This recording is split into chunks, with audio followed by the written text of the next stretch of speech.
أشهد أن لا إله إلا الله وحده لا شريك له وأشهد أن محمدا عبده ورسوله أما بعد فأعوذ بالله من الشيطان الرجيم بسم الله الرحمن الرحيم الحمد لله رب العالمين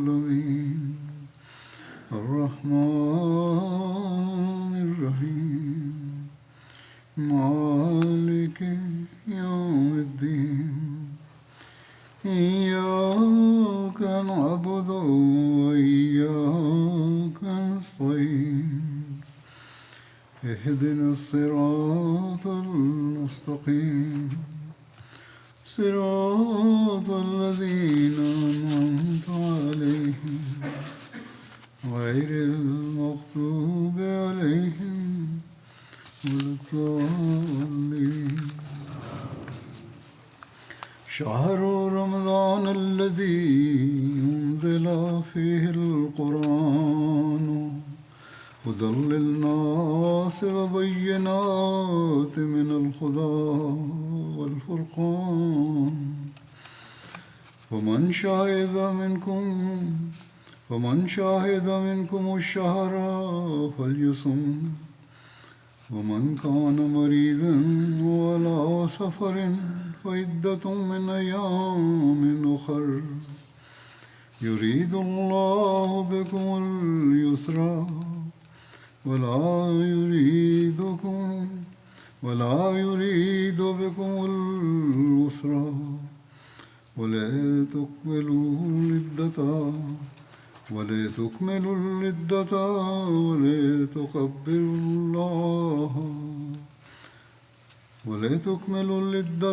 ولتكبروا الله على ما هداكم ولعلكم تشکرون.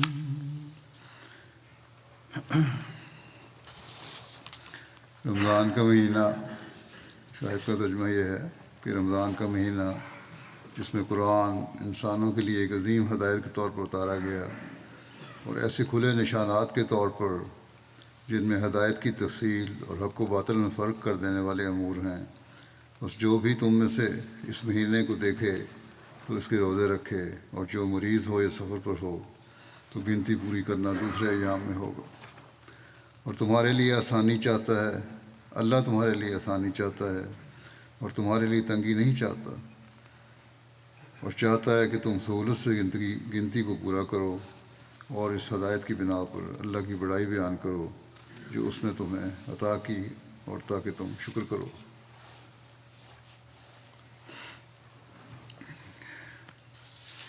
اس آیت میں اللہ تعالیٰ نے رمضان کے مہینے کی اہمیت اس حوالے سے بیان فرمائی ہے کہ اس مہینے میں قرآن اتارا گیا جو انسانوں کے لیے ایک عظیم ہدایت ہے.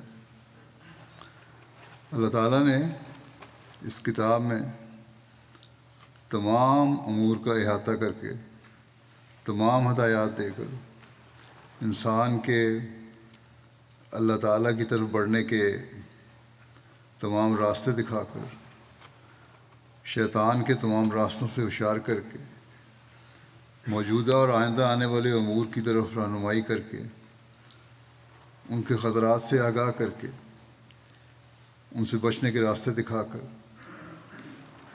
دہریت کا مقابلہ کرنے کے راستے دکھا کر، شرک سے ہوشیار کرنے اور اس سے بچنے کے طریقے سکھا کر، غرض کے تمام امور جو موجودہ ہیں یا پرانے زمانے میں تھے یا آئندہ ہوں گے، ان سب کو قرآن مجید میں بیان کر کے خدا تعالیٰ سے تعلق میں بڑھنے اور ہدایت پر قائم رہنے کے تمام راستے اس آخری کامل اور مکمل شریعت میں بیان کر دی ہیں. بس خوش قسمت ہیں وہ جو اس عظیم کتاب کو اپنا لائحہ عمل بنا کر اس پر عمل کریں اور اپنی دنیا و آنکھوں سنبھال لیں، سچائی کو پکڑ لیں اور سچائی پر قائم ہو جائیں، پھر اللہ تعالیٰ کے اپنے بندے سے پیار کے سلوک کے نظارے بھی دیکھیں گے۔ بس یہ ہے رمضان کے مہینے کی اہمیت کہ اس مہینے میں اللہ تعالیٰ نے کامل شریعت ہم پر اتاری ہے، اور اس کتاب میں ہمیں روزوں کی فرضیت اور عبادتوں کے طریقے بھی سکھائے۔ اگر ہم صرف یہ سمجھیں کہ رمضان کے مہینے کی اہمیت صرف اتنی ہے کہ اس میں روزے فرض کر دیے اور قرآن کریم نازل کر دیا تو کافی نہیں۔ جب تک ہم اس کامل ہدایت کے بارے میں ادراک حاصل نہ کریں اور پھر اسے اپنی زندگی کا لائحہ عمل نہ بنائیں، ہم احمدی خوش قسمت ہیں کہ اس بات کا ادراک ہمیں حضرت صلی اللہ علیہ وسلم کے غلام صادق اور مسیح موعود اور مہدی موعود نے عطا فرمایا۔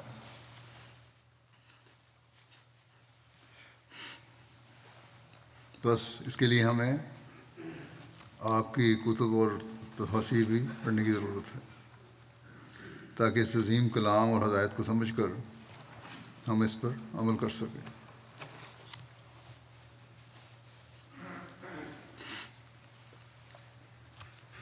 کل یوم مسیح موعود بھی ہے جس میں ہم بڑی باقاعدگی سے جلسے وغیرہ بھی کرتے ہیں، اسے مناتے ہیں، اور حضرت صلی اللہ علیہ وسلم کی پیش گوئی اور اللہ تعالیٰ کے وعدے کے مطابق مسیح موعود کی آمد کے بارے میں بیان کرتے ہیں اور تقاریر کرتے ہیں۔ لیکن صرف اس حد تک ایمان کی ترقی کافی نہیں، بلکہ حضرت مسیح موعود علیہ السلام نے ہمیں جو قرآن کریم کے حوالے سے خزانہ عطا فرمایا ہے، اسے پڑھنا اور اس پر عمل کرنا، اسے اپنی زندگیوں کا حصہ بنانا بھی انتہائی اہم ہے، جس کے بغیر ہمارا ایمان مکمل نہیں ہو سکتا۔ حضرت مسیح موعود علیہ السلام نے ہمیں اس بات کا ادراک عطا فرمایا کہ اللہ تعالیٰ نے اپنی صفت رحمانیت کے تحت حضرت صلی اللہ علیہ وسلم پر قرآن کریم جیسی عظیم کتاب اتار کر ہم پر احسان کیا۔ اب اس سے فیض پانا اور اسے اپنی زندگیوں کا حصہ بنانا ہمارا کام ہے، بس اس کی طرف ہمیں خاص توجہ کرنی چاہیے۔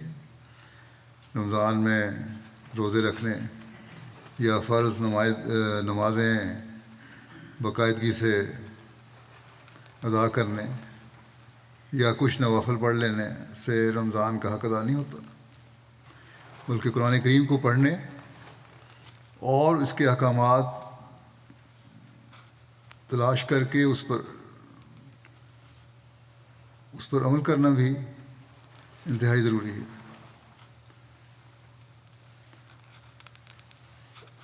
اس کے احکامات تلاش کرنے کی بھی بہت ضرورت ہے، اور یہ بہت اہم بات ہے، اور یہی بات ہے جو اللہ تعالیٰ کی صفت رحمانیت کے جلوے سے صفت رحیمیت کے جلوے کا بھی ہمیں فیض اٹھانے والا بنائے گی۔ حضرت مسیح موعود علیہ الصلوۃ والسلام نے قرآن کریم کا ادراک حاصل کرنے اور اس سے فیض پاتے ہوئے اس کی برکات حاصل کرنے کے راستے دکھانے کے لیے بے شمار ارشادات اور تحریرات ہمارے لیے چھوڑی ہیں، جن کو پڑھ کر اور عمل کر کے ہم حقیقی رنگ میں قرآن کریم سے فیض اٹھانے والے بن سکتے ہیں۔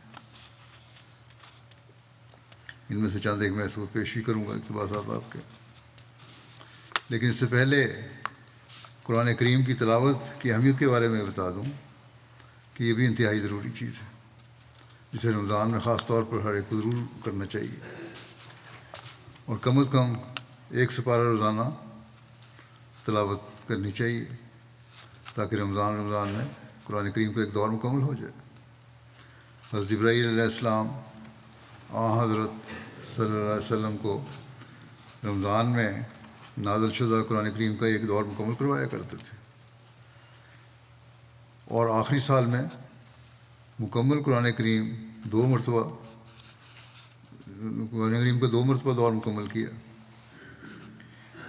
بس قرآن کریم کی تلاوت کی اہمیت کو ہر ایک کو اپنے سامنے رکھنا چاہیے۔ حضرت مسیح علیہ السلام فرماتے ہیں اس آیت کے حوالے سے کہ شہر رمضان الذی انزل فیہ القرآن، شہر رمضان الذی انزل فیہ القرآن، فرمایا کہ یہی ایک فکرہ ہے جس سے ماہ رمضان کی عظمت معلوم ہوتی ہے، یعنی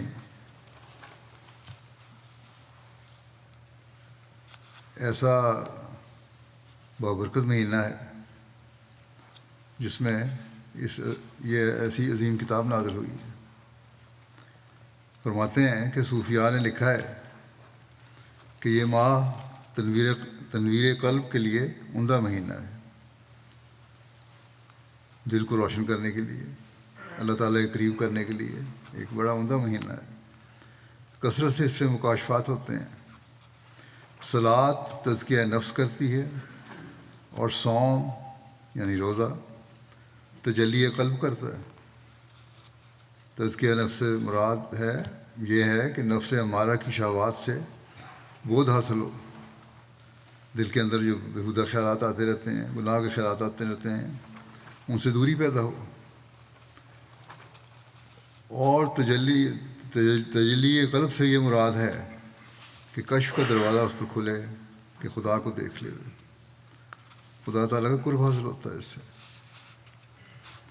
فرمایا پس انزل فیہ القرآن میں یہی اشارہ ہے، اس میں شک و شبہ کوئی نہیں ہے، یعنی قرآن کریم پر عمل کرنے کی برکت سے عبادتوں کے ساتھ یہ مقام ملتا ہے۔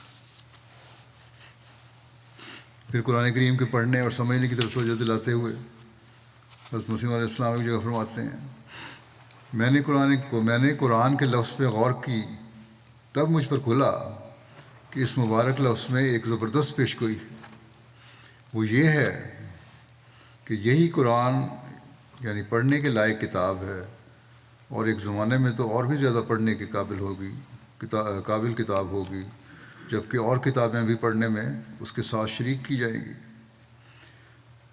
فرمایا اس وقت اسلام کی عزت بچانے کے لیے اور بطلان کا استحصال کرنے کے لیے یہی ایک کتاب پڑھنے کے قابل ہوگی، اور دیگر کتابیں قطعاً چھوڑ دینے کے لائق ہوں گی۔ اور فرمایا فرقان کے بھی یہی معنی ہیں، یعنی یہی ایک کتاب ہے، کتاب حق و باطل میں فرق کرنے والی ٹھہرے گی، اور کوئی حدیث کی یا اور کوئی کتاب اس حیثیت اور پائے کی نہ ہوگی۔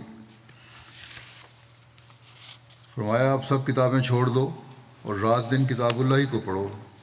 بڑا بے ایمان ہے وہ شخص جو قرآن کریم کی طرف التفات نہ کرے اور دوسری کتابوں پر ہی رات دن جھکا رہے۔ ہماری جماعت کو چاہیے کہ قرآن کریم کے شغل اور تدبر میں جان و دل سے مصروف ہو جائیں اور حدیثوں کے شغل کو ترک کر دیں۔ بڑے تأسف کا مقام ہے کہ قرآن کریم کا وہ اعتناء اور تدارس نہیں کیا جاتا جو احادیث کا کیا جاتا ہے۔ اس وقت قرآن کریم کا حربہ ہاتھ میں لو تو تمہاری فتح ہے، اس نور کے آگے کوئی ظلم ٹھہر نہ سکے گی۔ میں کہتا ہوں در حقیقت یہی ایک ہتھیار ہے جو اب بھی کارگر ہے اور ہمیشہ کے لیے کارگر ہوگا، اور پہلے بھی قرن اولیٰ میں یہی ایک حربہ تھا جو خود حضور سرور عالم علیہ الصلوۃ والسلام اور صحابہ کے ہاتھ میں تھا۔ مبارکی اور 100,000 مبارکی ہے اس قوم کو جو اس کے اختیار کرنے اور اسے یگانہ کتاب کو اسی یگانہ کتاب کو اپنا مایہ ایمان قرار دینے میں ذرا بھی تردد اور تذبذب میں نہیں پڑی، بڑے جوش اور خوشی سے آگے بڑھ کر اس فرقان اور نور کو لبیک کہا۔ اس بات کو بیان فرماتے ہوئے کہ قرآن کا نزول ضرورت حقہ کے وقت ہوا، آپ فرماتے ہیں وہ زمانہ کہ جس میں حضرت صلی اللہ علیہ وسلم مبعوث ہوئے حقیقت میں ایسا زمانہ تھا کہ جس کی حالت موجودہ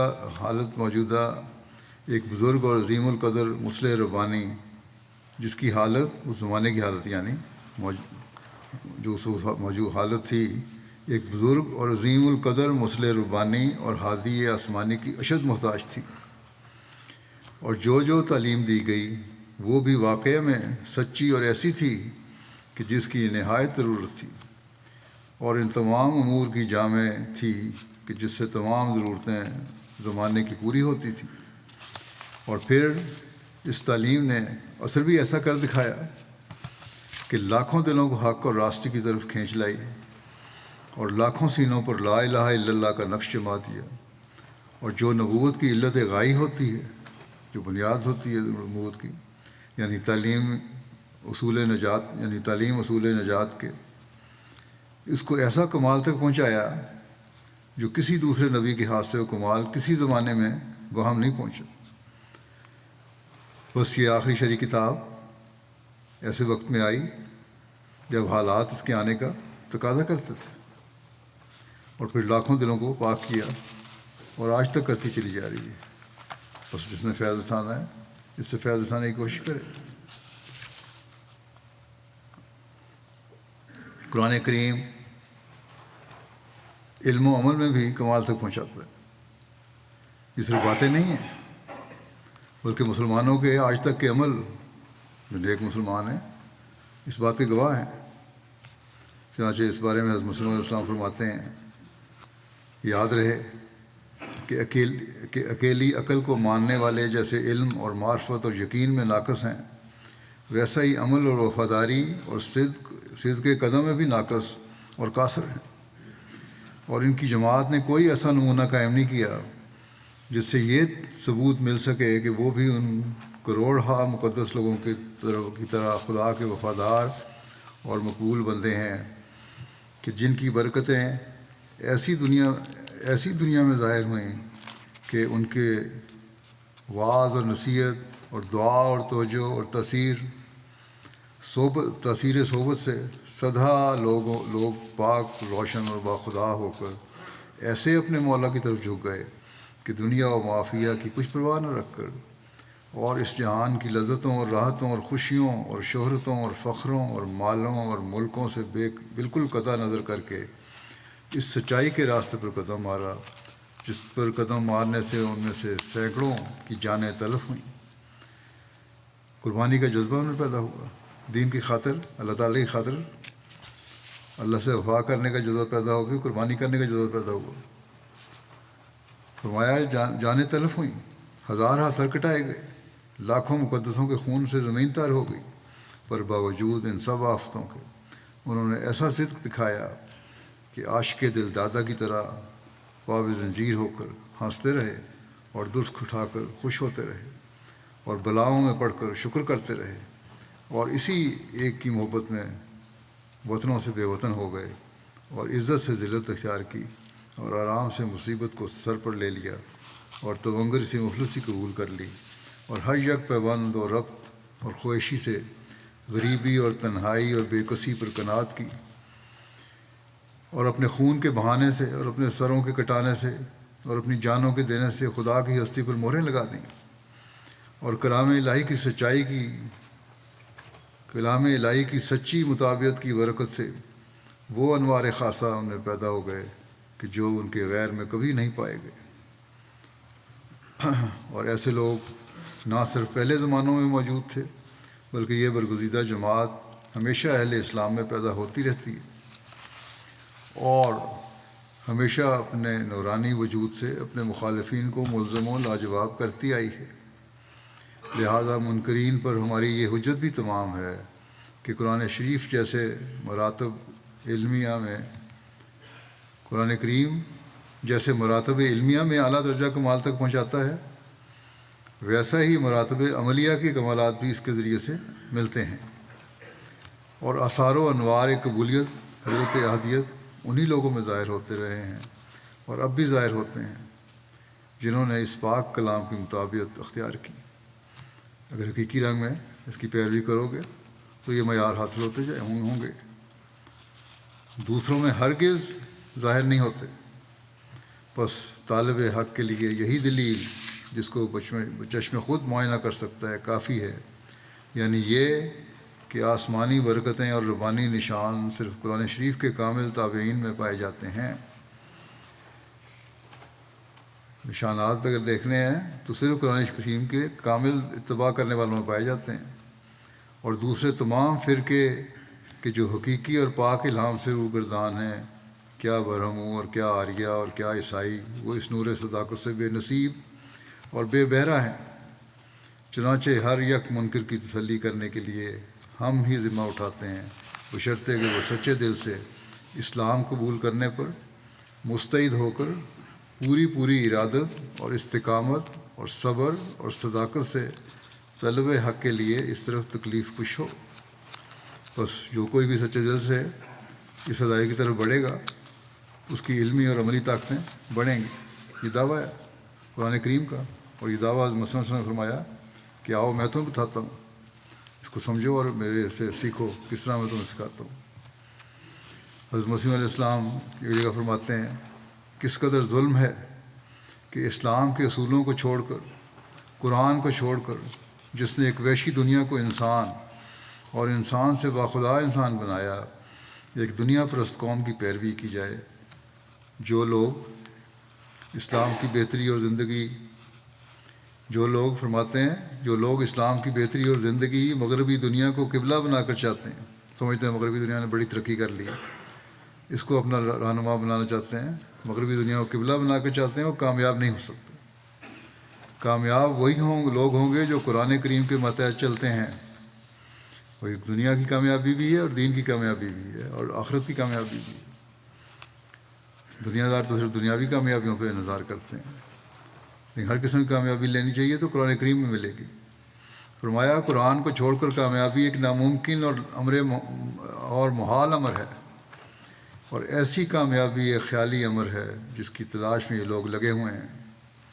صحابہ کے نمونوں کو اپنے سامنے رکھو، دیکھو انہوں نے جب پیغمبر خدا صلی اللہ علیہ وسلم کی پیروی کی اور دین کو دنیا پر مقدم کیا تو وہ سب وعدے جو اللہ تعالیٰ نے ان سے کیے تھے پورے ہو گئے۔ ابتدا میں مخالف ہنسی کرتے تھے کہ باہر آزادی سے نکل نہیں سکتے اور بادشاہی کے دعوے کرتے ہیں، آپ تو یہ حال چھپ کے باتیں کر رہے ہیں اور کہتے ہیں ہم بادشاہ بنیں گے، لیکن رسول اللہ صلی اللہ علیہ وسلم کی اطاعت میں گم ہو کر وہ پایا جو صدیوں سے ان کے حصے میں نہ آیا تھا۔ وہ قرآن کریم اور رسول کریم صلی اللہ علیہ وسلم سے محبت کرتے اور انہی کی اطاعت اور پیروی میں دن رات کوشاں تھے۔ ان لوگوں کی پیروی کسی رسم و رواج تک میں بھی نہ کرتے تھے، ان لوگوں کی پیروی کسی رسم و رواج تک میں بھی نہ کرتے تھے جن کو کفار کہتے تھے۔ کفار کے کسی رسم و رواج کی پیروی بھی نہیں کرتے، سب کچھ چھوڑ دیا۔ جب تک اسلام اس حالت میں رہا وہ زمانہ اقبال اور عروج کا رہا۔ اس میں سر یہ تھا کہ خدا داری چغمداری۔ فرمایا کہ مسلمانوں کی فتوحات اور کامیابیوں کی کلید بھی ایمان تھا۔ آج ایمان کے وہ معیار نہیں ہیں، صرف باتیں ہیں، لیکن اگر یہ سب کچھ حاصل کرنا ہے تو ایمان کو بڑھانا پڑنا ہے۔ فرمایا کہ صلاح الدین کے مقابلے پر کس قدر ہجوم ہوا تھا۔ بادشاہ کی مثال دے رہے ہیں صلاح الدین کی، اس کے مقابلے پر کئی فوجیں اکٹھی ہوئیں لیکن آخر اس پر کوئی قابو نہ پا سکا۔ اس کی نیت اسلام کی خدمت تھی، اس کی غرض ایک مدت تک ایسا ہی رہا۔ جب بادشاہوں نے فسق و فجور اختیار کیا پھر اللہ تعالیٰ کا غضب ٹوٹ پڑا اور رفتہ رفتہ ایسا زوال آیا جس کو اب تم دیکھ رہے ہو۔ اب اس مرض یعنی اسلام کی کمزور حالت کی جو تشخیص کی جاتی ہے ہم اس کے مخالف ہیں۔ ہمارے نزدیک اس تشخیص پر جو علاج کیا جاوے گا وہ زیادہ خطرناک اور مضر ثابت ہوگا۔ تشخیص یہ کرتے ہیں کہ جی مغربی دنیا کی تقلید کرو، ترقی کرنی ہے تو یہ نئے مغربی علوم حاصل کرو. ہاں حاصل کرو، لیکن قرآن کو اپنا رہنما بناؤ. فرمایا جب تک مسلمانوں کا رجوع قرآن شریف کی طرف نہ ہوگا، ان میں وہ ایمان پیدا نہ ہوگا، یہ تندرست نہ ہوں گے. عزت اور عروج اسی راہ سے آئے گا جس راہ سے پہلے آیا تھا. بس ایمان اور عمل میں ترقی بھی دنیا داروں کی پیروی سے نہیں ہوگی، بلکہ قرآن کریم کی پیروی سے ہوگی. پھر مسلمانوں کے قرآن شریف سے بے توجہی اور اسے پڑھنے میں سستی کا بڑے درد سے ذکر فرماتے ہوئے فرماتے ہیں کہ اللہ تعالیٰ نے حضرت صلی اللہ علیہ وسلم کو مبعوث فرمایا. آپ نے آ کر دنیا کے سامنے وہ خدا پیش کیا جو انسانی کانشس اور فطرت چاہتی ہے، اور اس کا پورا پورا بیان خدا تعالیٰ کی سچی کتاب قرآن مجید میں ہے.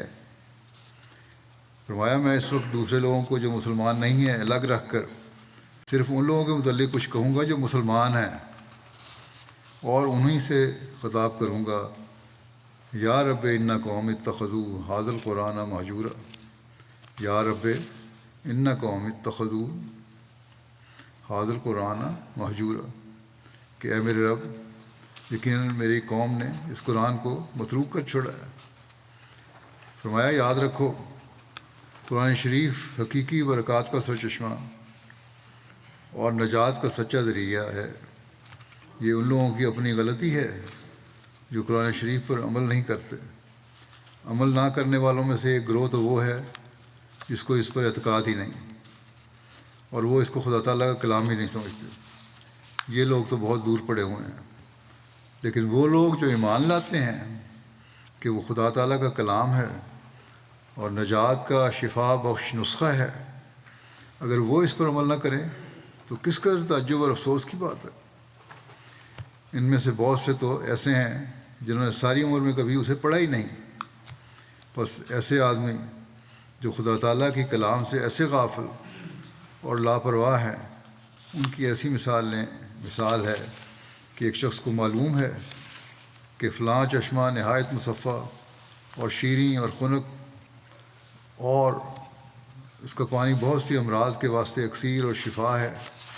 یہ علم اس کو یقینی ہے، لیکن باوجود اس علم کے اور باوجود پیاسا ہونے کے اور بہت سی امراض میں مبتلا ہونے کے وہ اس کے پاس نہیں جاتا. ایک ایسے پانی کا چشمہ ہے جو پیاس بھی بجھاتا ہے اور علاج بھی ہے، اس کے پاس سے جاتا نہیں.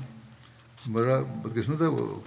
فرمایا تو یہ اس کی کیسی بدقسمتی ہے اور جہالت ہے. اسے تو چاہیے تھا کہ وہ اس چشمے پر منہ رکھ دیتا اور سیراب ہو کر اس کے لطف اور شفا بخش پانی سے ہاتھ اٹھاتا، مگر باوجود علم کے اس سے ویسا ہی دور ہے جیسا کہ ایک بے خبر.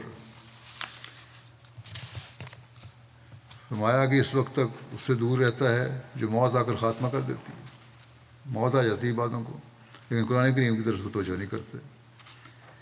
اس شخص کی حالت بہت ہی عبرت بخش اور نصیحت خیز ہے. مسلمانوں کی حالت اس وقت ایسی ہی ہو رہی ہے. وہ جانتے ہیں کہ ساری ترقیوں اور کامیابیوں کی کلید یہی قرآن شریف ہے جس پر ہم عمل کرنا چاہتے ہیں، مگر نہیں، اس کی پرواہ بھی نہیں کی جاتی. ایک شخص جو نہایت ہمدردی اور خیرخواہی کے ساتھ، اور پھر نری ہمدردی نہیں بلکہ خدا تعالیٰ کے حکم اور ایما سے اس طرف بلاوے تو اسے کذاب اور دجال کہا جاتا ہے. اس سے بڑھ کر اور کیا قابل رحم حالت اس قوم کی ہوگی. یعنی حضرت مسیح علیہ السلام کو جو خدا نے قرآن کریم کی تعلیم پھیلانے کے لیے اس زمانے میں بھیجا ہے، انہیں کذاب کہا جاتا ہے، جھوٹا کہا جاتا ہے، مفتری کہا جاتا ہے، گالیاں دی جاتی ہیں، مخالفت میں بڑھتے چلے جا رہے ہیں. اب ایسی حالت کی اور قابل رحم حالت اور کیا ہوگی ان لوگوں کی. فرمایا کہ مسلمانوں کو چاہیے تھا، اور اب بھی ان کے لیے یہی ضروری ہے کہ وہ اس چشمے کو عظیم الشان نعمت سمجھیں اور اس کی قدر کریں. اس کی قدر یہی ہے کہ اس پر عمل کریں، اور پھر دیکھیں کہ خدا تعالیٰ کس طرح ان کی مصیبتوں اور مشکلات کو دور کر دیتا ہے. کاش مسلمان سمجھیں اور سوچیں کہ اللہ تعالیٰ نے ان کے لیے یہ ایک نیک راہ پیدا کر دی ہے، اور وہ اس پر چل کر فائدہ اٹھائیں. فرمایا یاد رکھو، یقیناً یاد رکھو کہ جو شخص سچے دل سے اللہ تعالیٰ پر ایمان لاتا ہے اور اس کی پاک کتاب پر عمل کرتا ہے اور رسول اللہ صلی اللہ علیہ وسلم کی اطاعت کرتا ہے تو اللہ تعالیٰ اس کو لا انتہا برکات سے حصہ دیتا ہے۔ ایسی برکات اسے دی جاتی ہیں جو اس دنیا کی نعمتوں سے بہت ہی بڑھ کر ہوتی ہیں۔ ان میں سے ایک عفو گناہ بھی ہے، یعنی گناہ معاف ہو جاتے ہیں کہ جب وہ رجوع کرتا ہے اور توبہ کرتا ہے تو خدا تعالیٰ اس کے گناہ بخش دیتا ہے۔ دوسرے لوگ اس نعمت سے بالکل بے بہرا ہیں، اس لیے کہ وہ اس پر اعتقاد ہی نہیں رکھتے کہ توبہ سے گناہ بھی بخشے جایا کرتے ہیں۔ ان میں سے بعض تو یہ اعتقاد رکھتے ہیں کہ خواہ کچھ بھی کیوں نہ ہو ہم کو جونوں میں جانا پڑے گا، جو ہندوؤں کا عقیدہ ہے والوں کا، اور معافی نہیں مل سکتی۔ عیسائیوں کے اصول کے موافق مسیح کے خون پر ایک بار ایمان لا کر اگر گناہ ہو جاوے تو پھر صلیب مسیح کوئی فائدہ نہیں دے سکتی، کیونکہ مسیح 2 مرتبہ صلیب پر نہیں چڑھے گا۔ تو کیا یہ بات صاف نہیں ہے کہ ان دونوں کے لیے بخشے جانے اور نجات کی راہ بند ہے، کیونکہ صدور گناہ تو رک نہیں سکتا، یہ تو ہوتا رہتا ہے، بعض انسان لغزشیں کرتا رہتا ہے۔ اگر خدا تعالیٰ کی کسی نعمت کا شکر نہ کرے تو یہ بھی گناہ ہے، اور غفلت کرے تو یہ بھی گناہ ہے، اور ان گناہوں پر بھی جونوں میں جانا پڑے گا یا مسیح کو دوبارہ صلیب نہیں دیا جائے گا۔ اس لیے کلی طور پر مایوس ہونا پڑے گا۔ باقی مذاہب میں تو اگر گناہ سرزد ہوتے جاتے ہیں تو پھر مایوسی ہے، کوئی بخشنے کا ذریعہ نہیں ہے۔ مگر اللہ تعالیٰ نے مسلمانوں کو یہ تعلیم نہیں دی، ان کے لیے ہر وقت توبہ کا دروازہ کھلا ہے۔ جب انسان اس کی طرف رجوع کرے اور اپنے پچھلے گناہوں کا اقرار کر کے اس سے خواستگار معافی ہو اور آئندہ کے لیے نیکیوں کا عزم کرے تو اللہ تعالیٰ اسے معاف کر دیتا ہے۔ اس لیے میں کہتا ہوں کہ میری باتوں کو متوجہ ہو کر سنو، ایسا نہ ہو کہ یہ باتیں صرف تمہارے کان تک ہی رہ جائیں اور تم ان سے کوئی فائدہ نہ اٹھاؤ اور یہ تمہارے دل تک نہ پہنچیں۔ بس یہ باتیں سنو اور اپنے دل تک پہنچاؤ، صرف ساری کانوں تک نہ رکھو۔ نہیں، فرمایا نہیں، بلکہ پوری توجہ سے سنو اور ان کو دل میں جگہ دو اور اپنے عمل سے دکھاؤ کہ تم نے ان کو سرسری طور پر نہیں سنا اور ان کا اثر اسی آن تک نہیں بلکہ گہرا اثر ہے۔ یہاں بیٹھ کے خطبہ سننے تک یہ اثر نہیں ہے، بلکہ بعد میں بھی اس پر عمل ہو، اور عمل یہی ہے کہ قرآن کریم کو پڑھیں، رمضان میں اس کی عادت ڈالیں، پھر مستقل زندگی کا حصہ بنائیں اور پھر اس کی تعلیم پر ہم عمل کرنے والے ہوں۔ احمدیوں پر یہ الزام لگایا جاتا ہے کہ نعوذ باللہ ہم قرآن کریم میں تحریف کرنے والے ہیں۔ پاکستان میں آج کل اسی قانون کے پیچھے احمدیوں پر مقدمے قائم کیے جاتے ہیں مولویوں کی طرف سے۔ حضرت مسیح علیہ السلام کے اپنے الفاظ میں بیان کر دیتے ہیں۔ آپ فرماتے ہیں کہ قرآن شریف قانون آسمانی اور نجات کا ذریعہ ہے، اگر ہم اس میں تبدیلی کریں تو یہ بہت ہی سخت گناہ ہے۔ تعجب ہوگا کہ ہم یہودیوں اور عیسائیوں پر بھی اعتراض کرتے ہیں اور پھر قرآن شریف کے لیے وہی روا رکھتے ہیں۔ مجھے اور بھی افسوس اور تعجب آتا ہے کہ وہ عیسائی جن کی کتابیں فی الواقعہ محرف و مبدل ہیں، وہ تو کوشش کریں کہ تعریف ثابت نہ ہو، اور ہم خود تحریف کی فکر میں ہیں۔ یعنی لوگ جن کی کتابیں تحریف شدہ ہیں پرانی شریعتوں کی، وہ تو کہتے ہیں نہیں تحریف ہوئی، لیکن ہمارے بعض عمل ایسے ہیں اور بعض باتیں ایسی ہیں خود ہم تعریف کر رہے ہوتے ہیں۔ فرمایا کہ دیکھو، افتراء کرنے والا خبیث اور موذی ہوتا ہے۔ آپ نے کیا اپنا نقطۂ نظر بیان فرمایا کہ تم کہتے ہو تعریف ہوگی قرآن کریم میں، افتراء کرنے والا خبیث اور موذی ہوتا ہے، اور خدا تعالیٰ کے کلام میں تعریف کرنا یہ بھی افتراء ہی ہے، اس سے بچو۔ بس ہماری تعلیم تو یہ ہے کہ قرآن کریم میں ہر قسم کی تعریف سے بچنا ہے، کیونکہ تعریف کرنے والا خبیث اور موذی ہے، آپ نے فرمایا۔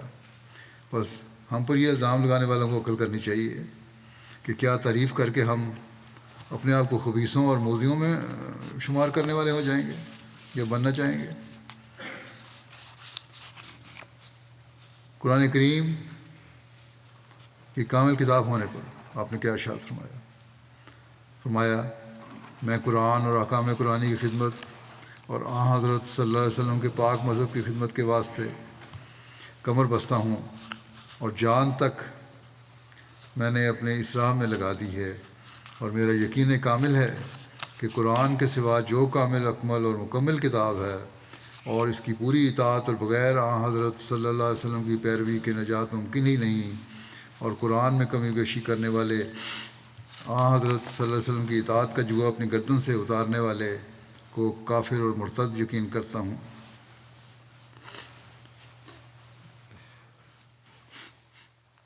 بس یہ ان سارے سوالوں کا جواب ہے جو ہم پر الزام لگائے جاتے ہیں۔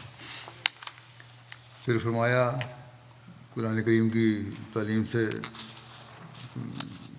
نجات کی راہ اور نور ملتا ہے۔ فرمایا کہ اس کو بات کو زیادہ واضح فرمایا کہ اس کے علاوہ اور کوئی کتاب ہے ہی نہیں جو یہ نور دے سکے، ہدایت دے سکے۔ فرماتے ہیں سچا رہنما قرآن شریف ہے، اور اس کی پیروی اسی جہان میں نجات کے انوار دکھلاتی ہے اور سعادت عظمیٰ تک پہنچاتی ہے۔ ومن کان فی ھذہ اعمیٰ وہو فی الآخرۃ اعمیٰ واضل سبیلا، جو اس دنیا میں اندھا ہو وہ آخرت میں بھی اندھا ہے، اور اس کی راہ کے اعتبار سے سب سے زیادہ بھٹکا ہوا ہے۔ ومن کان فی ھذہ اعمیٰ وہو فی الآخرۃ اعمیٰ واضل سبیلا، جو شخص فرمایا کہ جو شخص معارف حقہ کے حصول کے لیے پوری کوشش کرے اور صرف قیل و قال میں نہ پھنسا رہے، اس پر بخوبی واضح ہو جائے گا کہ باطنی نعمتوں کے حاصل کرنے کے لیے صرف ایک ہی راہ ہے، یعنی یہ کہ مطابق حضرت خاتم الانبیاء صلی اللہ علیہ وسلم کی اختیار کی جائے،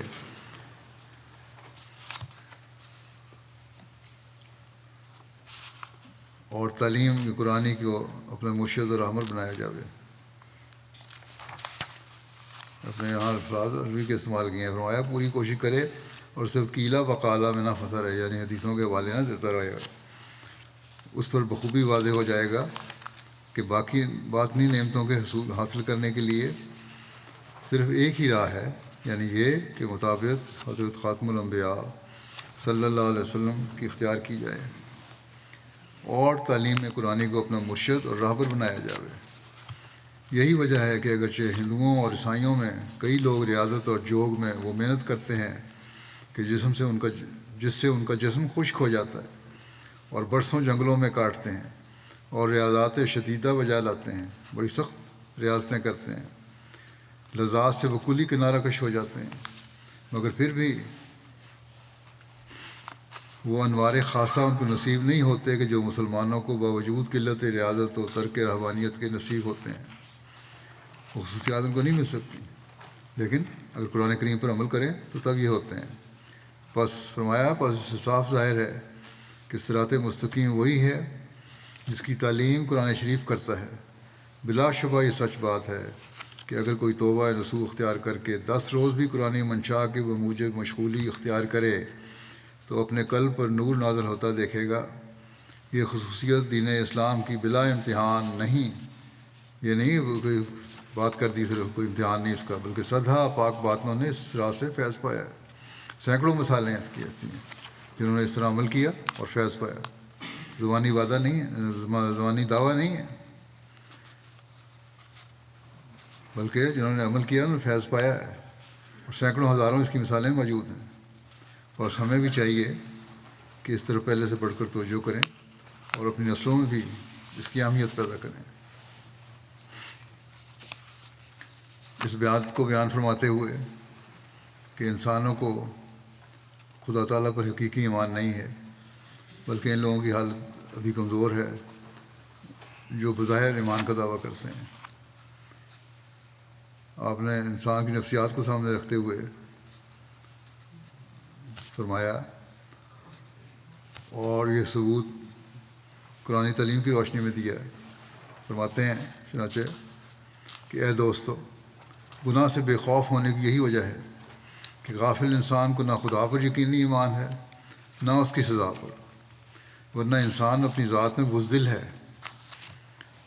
بڑا بزدل ہے انسان اپنی ذات میں۔ اگر ایک گھر میں کسی چھت کے نیچے مثال دی آپ نے دیکھو اگر ایک گھر میں کسی چھت کے نیچے چند آدمی بیٹھے ہوں اور یک دفعہ سخت زلزلہ آوے تو وہ سب کے سب باہر کی طرف دوڑتے ہیں.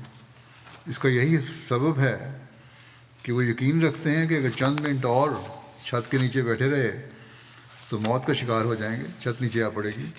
مگر چونکہ گناہ کرنے والوں کو خدا پر یقین نہیں، نہ اس کی سزا پر یقین ہے، اس لیے وہ لوگ دلیری سے گناہ کرتے ہیں. جو لوگ جھوٹے اور فرمایا کہ جو لوگ جھوٹے اور بناوٹی ذریعے نجات کے لیے ڈھونڈتے ہیں وہ اور بھی گناہ پر دلیر ہو جاتے ہیں، کیونکہ جھوٹا ذریعہ کوئی یقین نہیں بخشتا. مگر جس شخص کو یہ علم یقینی حاصل ہو جاتا ہے کہ در حقیقت خدا ہے اور در حقیقت گناہ گار بے سزا نہیں رہے گا، بشرطے کہ یقینی علم ہو نہ محض رسمی، وہ بلا شبہ اپنے تئیں گناہ کی راہوں سے بچائے گا. سچی فلاسفی نجات کی یہی ہے جو قرآن شریف نے ہم پر ظاہر کی. اگر چاہو تو قبول کرو، بس اللہ تعالیٰ کے حکم پر عمل کریں، اس پر ایمان میں کامل ہونے کی کوشش کریں تو نجات ہے، ورنہ بہت مشکل ہے.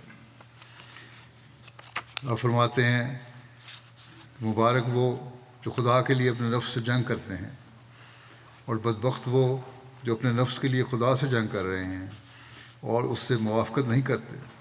جو شخص اپنے نفس کے لیے خدا کے حکم کو ٹالتا ہے وہ آسمان میں ہرگز داخل نہیں ہوگا. سو تم کوشش کرو، یعنی کہ اللہ تعالیٰ کے قرب حاصل نہیں کر سکے گا وہ. سو تم کوشش کرو جو ایک نقطہ یا ایک شوشہ قرآن کریم کا بھی تم پر گواہی نہ دے، تا تم اس کے لیے پکڑے نہ جاؤ، کیونکہ ایک ذرہ بدی کا بھی قابل پاداش ہے. وقت تھوڑا ہے اور کار عمر ناپیدا. تیز قدم اٹھاؤ جو شام نزدیک ہے، جو کچھ پیش کرنا ہے وہ بار بار دیکھ لو، ایسا نہ ہو کہ کچھ رہ جائے اور زیاکاری کا موجب ہو، یا سب گندی اور کھوٹی متاع ہو جو شاہی دربار میں پیش کرنے کے لائق نہ ہو. اللہ تعالیٰ ہمیں حقیقی معنوں میں قرآن کریم کی تعلیم کو سمجھنے اور اس پر عمل کرنے کی توفیق عطا فرمائے. ہم ہمیشہ اللہ تعالیٰ کا شکر کرنے والے اور اس سے جو ہدایت اس نے دی ہے اس سے فائدہ اٹھانے والے ہوں. ہمیں ایمان اور یقین اور اللہ تعالیٰ کی خشیت میں اللہ تعالیٰ بڑھائے. ہم صرف رمضان میں نہیں بلکہ ہمیشہ قرآنی تعلیم کے مطابق اپنی زندگیاں گزارنے والے ہوں. جب یہ ہوگا تبھی ہم کہہ سکیں گے کہ ہم نے حضرت مسیح علیہ السلام کی بیعت کا حق ادا کرنے کی کوشش کی، جو حضرت صلی اللہ علیہ وسلم کی غلامی میں اسلام کی نشت ثانیہ کے لیے بھیجے گئے تھے. قرآن کریم کی حکومت کا جوا ہماری گردنوں میں ڈالنے کے لیے بھیجے گئے تھے. اللہ تعالیٰ اس رمضان میں بھی اور پھر بعد میں ہمیشہ ہمیں قرآن تعلیم سے فیض یاب ہونے کی توفیق عطا فرماتا رہے. دعاؤں میں فلسطینیوں کو بھی یاد رکھیں. جنگ کے علاوہ بھوک اور بیماری سے بچوں اور معصوموں کی جانیں ضائع ہو رہی ہیں. اب تو UN کے ادارے بھی یہ کہنے لگ گئے ہیں کہ یہ انسان کا پیدا کردہ قحط اور بھوک ہے، آفت ہے، جو اسرائیلی حکومت کی سختی اور ڈٹائی کی وجہ سے پیدا ہو گئی. اگر راستے کھل جائیں اور امداد جلد پہنچ جائے تو ابھی بھی بہتری آ سکتی ہے. اسی طرح سوڈان کے عوام کے لیے بھی دعا کریں.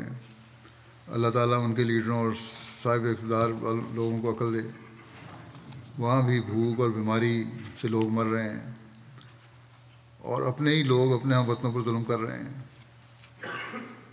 یہ سب اس لیے کہ ہوا ہو سے اور قرآن تعلیم کو بھول گئے ہیں، اور جو اللہ تعالیٰ کی طرف سے بھیجا گیا ہے اس زمانے میں اسے ماننے سے انکار کر رہے ہیں. اسی طرح بہت سے دوسرے مسلمان ممالکوں کی حالت ہے، وہاں بھی کافی تکلیف دہ صورتحال ہے.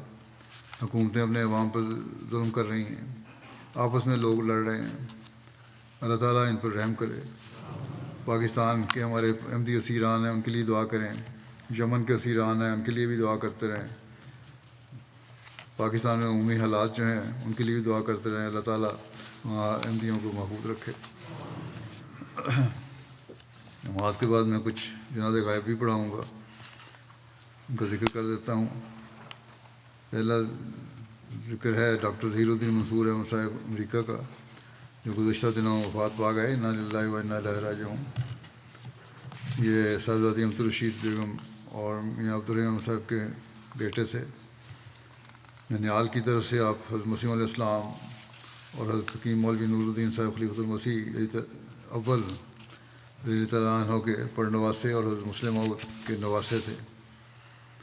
ددیال کی طرف سے حضرت پروفیسر علی احمد صاحب رضی اللہ عنہ صحابی حضرت مسیح علیہ السلام کے پوتے تھے۔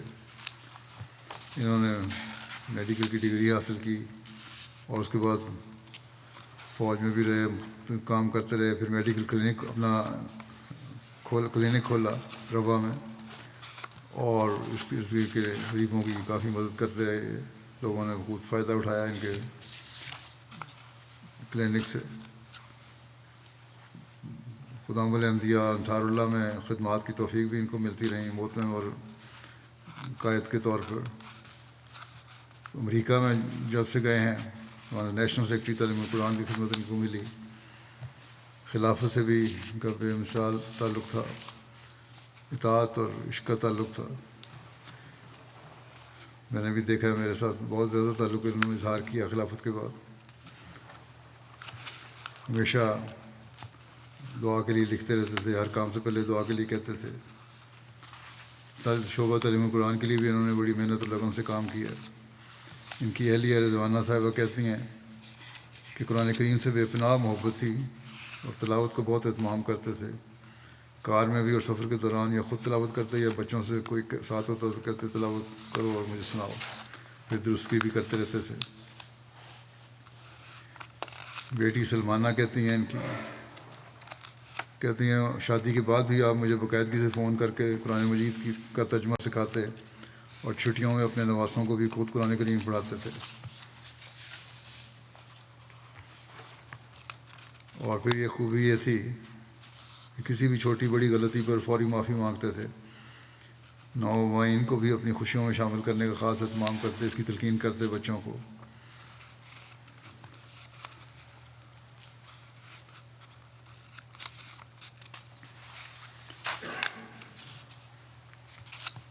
ان کے داماد مرزا نویل احمد کہتے ہیں کہ ہر ایک کو بڑے پیار اور محبت سے ملتے، باجماعت نماز کے پابند، قرآن مجید کی تلاوت کی تلقین ہمیں بھی کرتے، خود بھی کرتے۔ کووڈ کے دنوں میں اپنے گھر میں سب کو اکٹھا کر نماز پڑھاتے رہے، اور ہمیشہ یہ کہتے تھے کوئی مسئلہ ہو لکھو، اس کو خط لکھو۔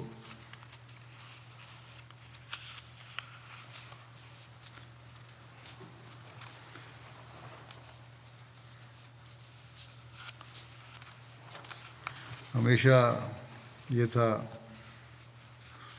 اس کی بیٹی نے لکھا ہے ایک نوفلہ نے، کہ ہمیشہ ہمیں کہا کہ اپنی سوچ مثبت رکھنی چاہیے، اللہ پہ یقین رکھو، اس نے رن لوگوں پہ کیا کرو، اور عاجزی کا مظاہرہ کرو، غلطیوں کو تسلیم کر لو۔ اس طرح ان کی بھانجی نے بھی ان کی خصوصیات کا ذکر کیا ہے، اور یہ بھی لکھا ہے کہ ہر شخص جو سوچ کے لیے آ رہا ہے ان کے بارے میں یہی کہتا ہے کہ بڑی نرم زبان تھی اور بڑے مہربان فطرت تھی۔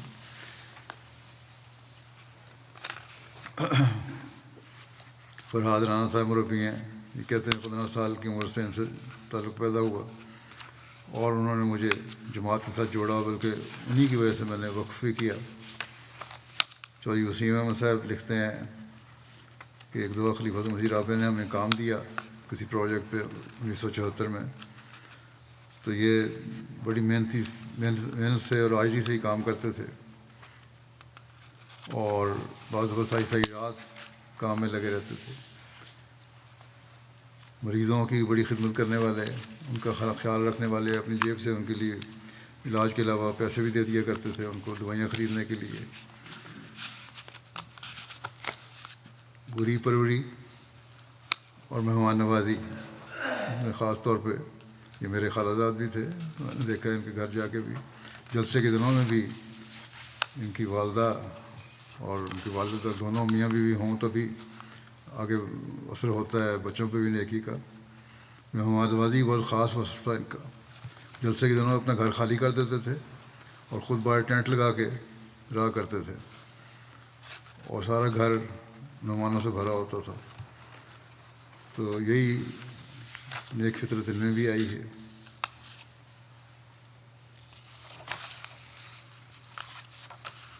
دوسرا ذکر ہے مکرم حسن عابدین آغا صاحب، سیرین تھے، یہ کینیڈا میں تھے آج کل۔ گزشتہ دنوں ان کی وفات ہوئی 80 سال کی عمر میں۔ انا للہ و انا الیہ راجعون۔ ان کے بیٹے عبدالقادر عابدین لکھتے ہیں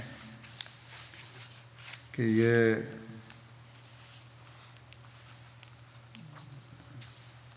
ہمارے ہاں سنی گھرانے میں میرے والد پیدا ہوئے، پھر اس کے بعد شیعہ مذہب اختیار کر لیا۔ پھر بڑے بھائی، ان کے بڑے بھائی جو تھے بشیر عابدین، ان کا MTA کے ذریعے سے جماعت سے تعارف ہوا، مختلف امور کے بارے میں جماعت کی تفسیرات اور تشریحات سے متاثر ہوئے اور احمدیت کی صداقت کے قائل ہو گئے۔ پھر انہوں نے گھر میں بات شروع کی۔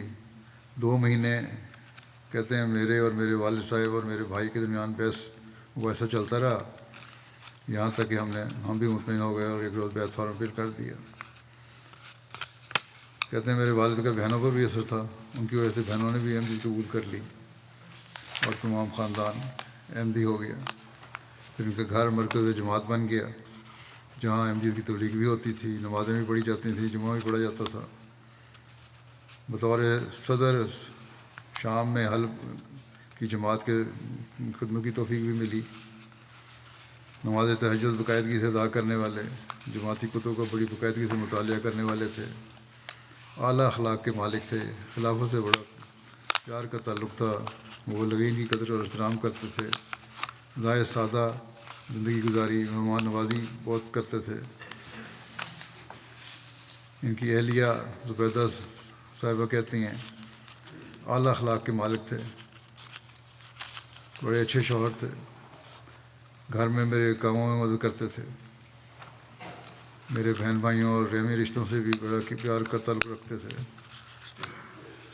بچوں کو سچ بولنے کی ہمیشہ تلقین کی، ایماندار ہونے، لوگوں سے پیار کرنے کی تلقین کی، مہمان نوازی کرنے کی تلقین کی۔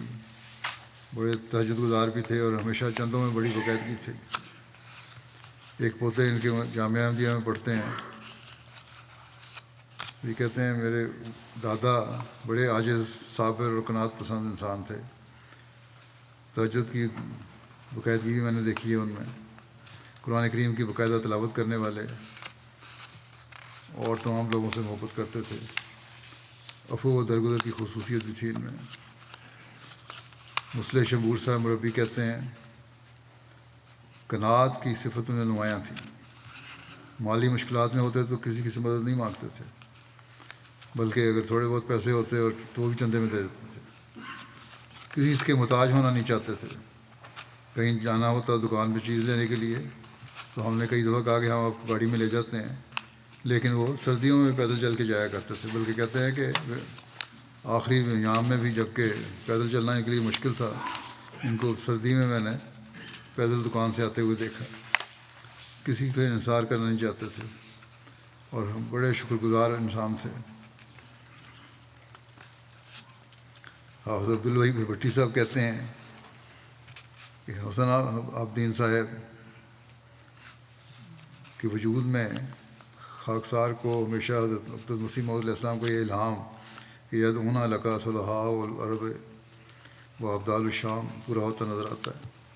جب گلے ملتے تو کہتے ہیں مجھے آپ سے محبت ہے کیونکہ آپ مہدی علیہ السلام کی قوم میں سے ہیں، اور جب حضرت مسیح علیہ السلام کا ذکر آتا تو بے ساختہ بار بار علیہ الصلوۃ والسلام دہراتے، ان کی ناکیں نم ہو جاتی ہیں۔ اور یہ فرماتے کہ آج جہاں ہر طرف دھواں پھیلا ہوا ہے، اس زمانے میں حقیقی اسلام سے حضرت مسیح علیہ السلام نے ہمیں روشناس کرایا۔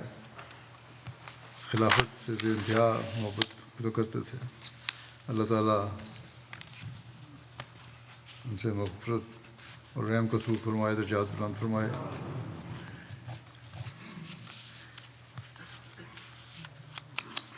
اگلا ذکر ہے عثمان حسین محمد خیر صاحب. ان کی گزشتہ دنوں 60 سال کی عمر وفات ہوئی. یہ سعودی عرب میں مقیم تھے. 2007 میں وہاں MTA کے ذریعے سے انہوں نے جماعت سے تعارف حاصل کیا اور پھر بیعت کر لی. سوڈانی تھے یہ ویسے. پھر واپس سوڈان آ گئے. گھر میں ڈش لگوائی, اپنے اہل خانہ کو اور بہن بھائیوں کو تبلیغ شروع کی. ان کے خاندان کے باقی لوگ بھی احمدی ہو گئے. 3 بھائی, 1 بہن اور بیوی بچے. اور پھر کیونکہ پہلے ان کو بیعت کا جواب نہیں ملا تھا قبولیت کا, پھر انہوں نے اپنے بہن بھائیوں کے ساتھ دوبارہ بیعت کا خط لکھا, اور جب بیعت کا خط مل گیا تو پھر ان کو تسلی ہوئی. جماعت کا سینٹر تھا ان کا گھر سوڈان میں, اور وہیں جمعہ ادا کرتے تھے اور MTA دیکھتے, درس و تدریس ہوتی, تفسیر کبیر پڑھنے کا سلسلہ جاری رہتا. جماعت کے لیے خرچ کرنے میں بڑے سخی تھے. احمدیوں کے آنے پر بہت خوش ہوتے. کبھی انہوں نے جماعت سے کسی خرچ کے لیے مطالبہ نہیں کیا, اپنی جیب سے خرچ کیا کرتے تھے. اسی طرح کبھی جماعت میں کوئی عہدہ بھی نہیں لیا. جب کہا جاتا کہ یہ کام آپ لے لیں, یہ عہدہ لے لیں, تو کہتے کہ نوجوانوں کو دیں تاکہ وہ زیادہ کام سیکھیں. مرحوم کے بیوی بچے بھی انہی کی طرح خدمت کرنے والے ہیں. ایک بیٹی ڈاکٹر ہے اور بیٹا بھی شعبہ مال میں ڈیوٹی دے رہا ہے. اب تک ان کا گھر استعمال ہو رہا تھا مرکز کے طور پر, لیکن خانہ جنگی کے بعد اب لوگ مختلف علاقوں میں چلے گئے ہیں, رابطے کٹ گئے ہیں. پہلے ہی میں نے کہا تھا دعا کریں ان کے حالات بھی ٹھیک ہوں اور دوبارہ یہ جماعت اکٹھی ہو کے رہ سکے. پسماندگان میں اہلیہ کے علاوہ 2 بیٹے اور بیٹیاں شامل ہیں.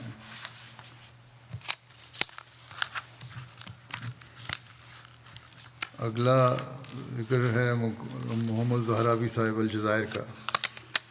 ان کی گزشتہ دنوں 48 سال کی عمر وفات ہو گئی. انا للہ و انا الیہ راجعون.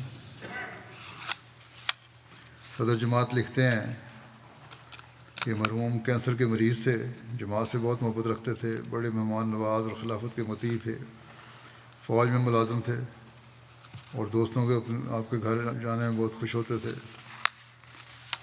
اور غربت کے باوجود ان کی مہمان نوازی بہت کرتے تھے. عدالتی کارروائی کا بھی ان کو سامنا کرنا پڑا. جج نے ان سے پوچھا کہ آپ جیسا الجزائری ایک انڈین شخص کی اتباع کیسے کر سکتا ہے؟ تو آپ نے کہا کہ الجزائر جیسا ملک انڈین شخص سے کیسے ڈر سکتا ہے؟ یعنی اگر حضرت امام مہدی علیہ السلام کو حقیر جانتے ہو تو اس کو تو ڈرنے کی ضرورت کیا ہے؟ یہی آج کل ملاؤں کا حال ہے. ان کو اگر خوف نہیں ہوئے تو پھر ہمیں کھل کے ہماری بات ہمیں کرنے کو نہیں دیتے, تبلیغ کے روکیں کو ڈالتے ہیں. صرف خوف ہے کہ ہماری باتیں کیونکہ سچ ہیں لوگ اس کو قبول کریں گے, اس لیے جھوٹ اور غلط سچ باتیں جماعت کی طرف منسوب کرو اور حضرت مسیح علیہ السلام کی طرف منسوب کرو. خلافت سے تعلق کے بارے میں یہ لکھتے ہیں کہ الجزائر میں جو میں نے ان کو کہا کہ چیریٹی کے طور پر رجسٹر کروا لیں, تو بعض لوگوں کا خیال تھا کہ نہیں کرنی چاہیے. تو انہوں نے کہا کہ جب خلیفہ وقت کا حکم آ گیا تو پھر بحثیں بند کرو اور کام کرو. اور پھر کہا کہ ہم صدر جماعت کو کہا کہ ہم آپ کے ساتھ ہیں, آپ قدم بڑھائیں. پھر ذکر ہے اگلا سعید احمد وڈائچ صاحب ابن عبداللہ وڈائچ صاحب ربا کا. گزشتہ دنوں ان کی وفات ہوئی ہے. ان کے پردادا کے ذریعے ان کے گھر احمدیت آئی تھی جو حضرت مسیح علیہ السلام کے صحابی تھے. ان پر مقدمات بھی ہوئے نظارت مرامہ کی رپورٹ کے مطابق. توہین رسالت کے بے بنیاد الزام تھا اور گرفتاری عمل میں آئی, اور پھر بہرحال مقدمہ چلا اور باعزت بریت بھی ہو گئی. 3 سال 2 ماہ ان کو سیری میں رہنے کی توفیق ملی, لیکن دشمنی اتنی زیادہ تھی کہ بریت کے باوجود گھر اپنے نہیں جا سکتے تھے, تو ربا میں رہے. پھر اگلا ذکر ہے شہباز گوندل صاحب کا. یہ احمد خان گوندل صاحب کے بیٹے تھے. یہ بھی ربا کے تھے, آج کل ہالینڈ سے. ان کی گزشتہ دنوں میں وفات ہوئی ہے ہالینڈ میں ہی، انا للہ و انا الیہ راجعون۔ ان کے یہاں خاندان میں بھی احمدیت کا نفوذ ان کے دادا خوشی محمد صاحب نواب شاہ کے ذریعے سے ہوا، جنہوں نے خلافت ثانیہ میں بیعت کی تھی۔ 1992 میں ان کو اسیر راہ مولا ہونے کا بھی اعزاز ملا، اور کوٹری سے ان کو گرفتار کیا گیا تو انہیں رسالت اور تبلیغ کے بنیاد الزام لگائے گئے، اور 10 سال تک ان کا مقدمہ چلتا ہے۔ بعد میں ضمانت تو ہو گئی، 2-3 ماہ اسیری میں رہے، ضمانت ہو گئی، لیکن مقدمہ بہرحال 10 سال تک چلتا رہا۔ پنجگانہ نمازوں کے پابند تہجد گزار بھی تھے، جماعتی کاموں میں پیش رہتے، جو کام بھی سپرد کیا جاتا ہے بڑے خوش اسلوبی سے سر انجام دیتے۔ اللہ تعالیٰ ان سب مرحومین کے سے مغفرت اور رحم کا سلوک فرمائے، ان کے درجات بلند فرمائے، اور نماز کے بعد ان کی نماز جنازہ غائب بھی پڑھاؤں گا ان سب کی۔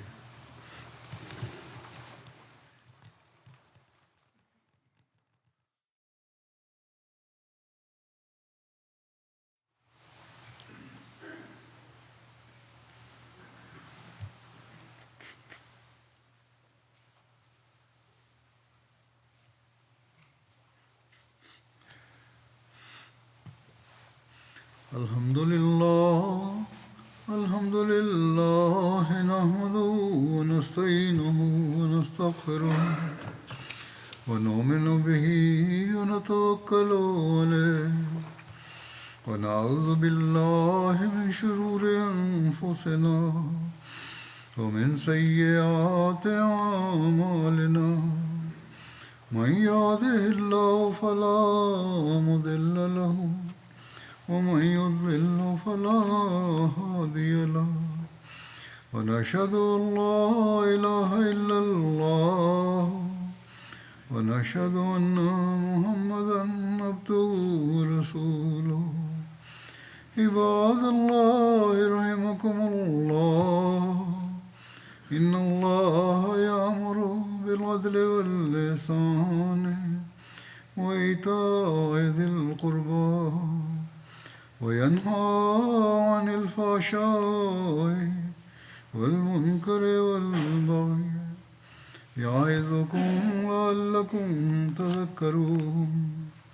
اذكروا الله يذكركم وادعوه يستجب لكم، ولذكر الله أكبر۔